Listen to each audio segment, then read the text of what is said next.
All right, now we're going to prepare the portrait stand for the hand sculpture. You need to put newspaper around the portrait stand so that your clay does not stick. We're going to wrap it nice and neat.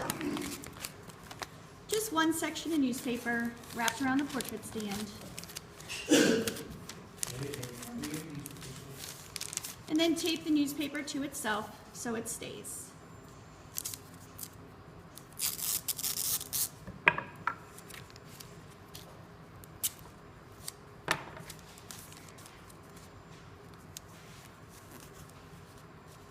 Now over here I have prepared the clay by cutting it into 4 slabs straight off the pug.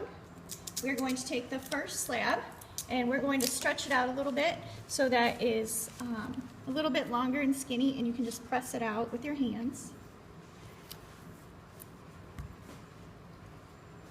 Now we're going to take this piece and wrap it around. This is going to become the wrist. So we're going to wrap it around the top of the portrait stand.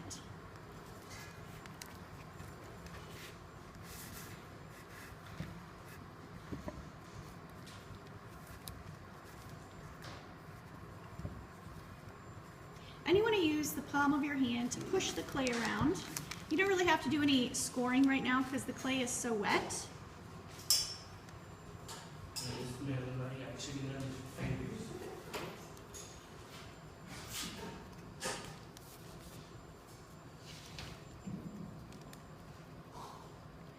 All right, now for the hand, that's the wrist part. Now if you would like the clay to go all the way down to the elbows, you can continue to add clay.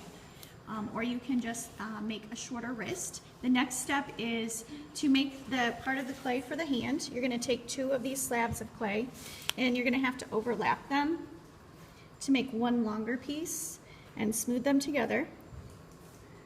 Smooth them together on both sides. Now you're going to take the stencil that you cut out in the previous video. Now you can see that this clay is still pretty thick. This is going to be your hand. You need to stretch out the clay so it's as long as your fingers. And then you're going to cut around the stencil, and then this is going to form the base start of your hand sculpture.